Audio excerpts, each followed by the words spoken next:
आज हम हातिम ताई के आगे की कहानी पढ़ते हैं। जब साधु और उसके सभी चेले अपने स्थान पर पहुंच गए, तब साधु ने उन चेलों को अपने मन की बात बता दी। मुसलमानों के सारे नौकर दिन भर की मेहनत के पश्चात थक गए थे, इसलिए आराम करने के लिए चले गए। दिन छपते ही वह नींद के आगोश में समा गए। कीमती वस्तुएं जहाँ की तहाँ पड़ी रही। ना तो जवाहरातों को तिजोरियों में रखा, ना ही सोने चांदी के बर्तनों को उठाकर रखा। मकान के दरवाजे भी खुले के खुले छोड़ गए। जब लगभग आधी रात गुजरने को आई, तो वह ढोंगी साधु अपने 40 चेलों को लेकर मुसलमानों के घर में आ घुसा और वे सब माल को उठा उठाकर ऐसे संभालने लगे जैसे अपना ही माल हो।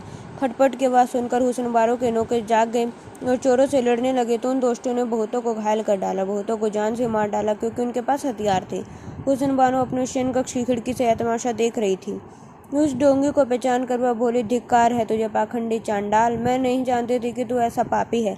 वह डोंगी बहुत सा माल लूटकर अपने चेलों सहित आनंद पूर्वक वहां से चला गया। सारी रात हुसनबानो ने हाथ मलकर बिताई। सवेरा होते ही अपने घायल और मृत नौकरों को चारपाइयों पर डालकर वह बादशाह के दरबार में ले गई और पुकार पुकार कर कहने लगी, मुझे लूट लिया जापना, मुझे बर्बाद कर डाला है। बेटी हुसनबानो, क्या बात है, तुझे किसने दुख दिया?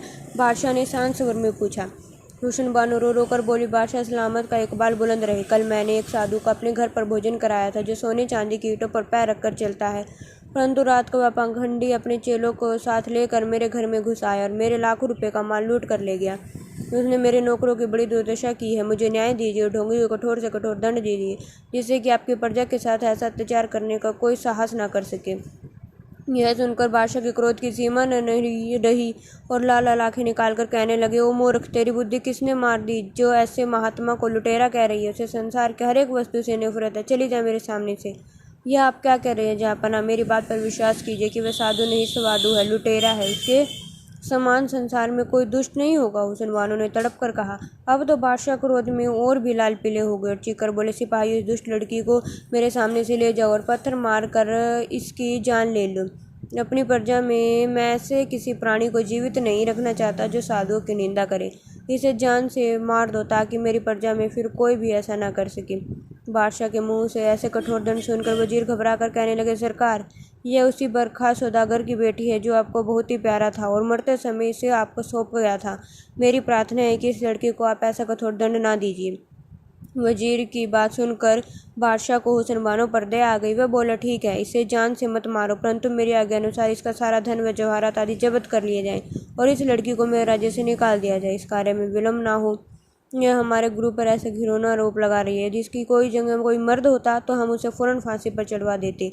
और फिर शाही आज्ञा अनुसार ऐसा ही किया गया। हुसनबानो का सारा धन सरकारी खजाने में लाया गया और सौदागर की बेटी रोती अपने धाई के साथ शहर से निकल गई और चलते चलते एक जंगल में जा पहुंची। धाई से रो रोकर बोली, माता, मैंने ऐसा कौन सा महापाप किया जिसने मुझे ऐसी कठिन विपत्ति भोगनी पड़ रही है तुम?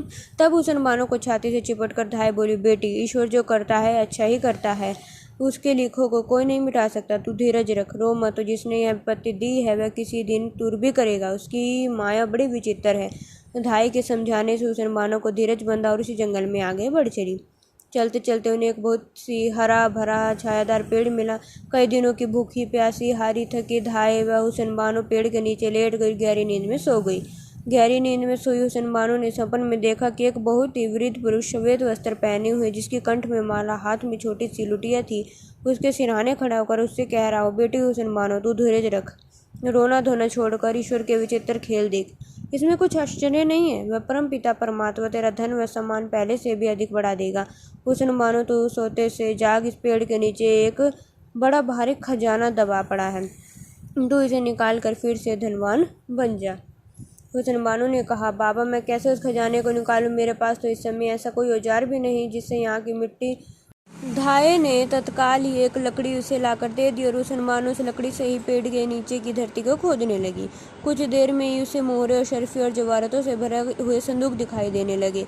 खोदते समय हुसनबानो को एक मोती जो जल मुर्गी के अंडे के समान था दिखने लगा। अब तो हुसनबानो की प्रसन्नता का ठिकाना न रहा और अपनी धाई से बोली, माता, तुम अभी शहर में जाकर मेरे परिवारजनों को बुला लाओ, कुछ खाने पीने का सामान भी लेती आना। बेटी, इस सुनसान जंगल में मैं तुझे कैसे अकेले छोड़ूं? धाई ने शंकित स्वर में कहा। इतने में हुसनबानो का एक स्वामित्व नौकर उसे खोजता हुआ वहां पहुंचा और अपनी स्वामिनी की दशा देखकर रोने लगा। हुस्न बानो ने बड़े प्यार से उसे समझाया, अब घबराने की कोई बात नहीं है। ईश्वर की दया से इस पेड़ के नीचे मैंने एक ऐसा खजाना पाया है जिसके सामने मेरी संपत्ति की कोई अहमियत नहीं थी। अब तुम एक काम करो कि थोड़ा सा धन लेकर शहर चले जाओ और मेरे परिवारजनों को अपने साथ लेकर आओ और अपने साथ राज कारीगरों को भी लेते आना, जो एक आलीशान मकान फौरन बनाकर तैयार करें। मेरा विचार है कि मैं यहाँ एक शहर बसाऊंगी जिसका नाम शाहाबाद रखा जाएगा, परंतु यह भेद किसी पर प्रकट ना हो। स्वामी भक्त नौकर इस बात को सुनकर बड़ा ही प्रसन्न हुआ और कुछ धन लेकर शहर की ओर चल दिया। उसने मानो के परिवार वालों को धीरज बंधाया और कुछ खाने पीने का सामान लिया, फिर उन्हें साथ लेकर जंगल में पहुंचा। हुसैन बानो को अपने परिवार वालों से मिलकर बड़ी प्रसन्नता हुई और परिवार वाले भी उससे मिलकर सारे दुखों को भूल गए। काफी दिन के पश्चात ढाई सहित हुसैन बानो ने ढंग का खाना खाया। वह नौकर फिर शहर में जा पहुंचा और बहुत से राज व कारीगरों को जंगल से ले आया। हुसैन बानो बड़ी प्रसन्न हुई। उन्हें आज्ञा दी कि बहुत ही जल्दी एक आलीशान मकान बनाकर तैयार करो। चंद दिनों में एक बड़ी आलीशान महल नुमा इमारत तैयार हो गई और हुसैन बानो अपने परिवार वालों के साथ इस इमारत में रहने लगी। अब हुसैन बानो राजमिस्त्रियों को आज्ञा दी कि उस मकान के आसपास एक शहर की बुनियाद डालें, परंतु राजमिस्त्रियों ने कहा, हम बिना शाही फरमान के शहर की बुनियाद नहीं डाल सकते। यह बात सुनकर हुसैन बानो चुप हो गए। एक दिन मर्दाना भेष बदल कर घोड़े पर सवार होकर 2-4 नौकर साथ लेकर शहर की ओर चल दी। जवाहरात से भरा एक सोने का थाल भी उसने साथ ले लिया। कुछ समय बाद वह शाही दरबार के द्वार पर जा पहुंची और द्वारपालों से बादशाह के दर्शन की इच्छा जताई। द्वारपालों ने बादशाह को सूचना दी कि एक सौदागर युवक आपके दर्शनों के लिए आया है। बाकी की कहानी हम कल पढ़ेंगे।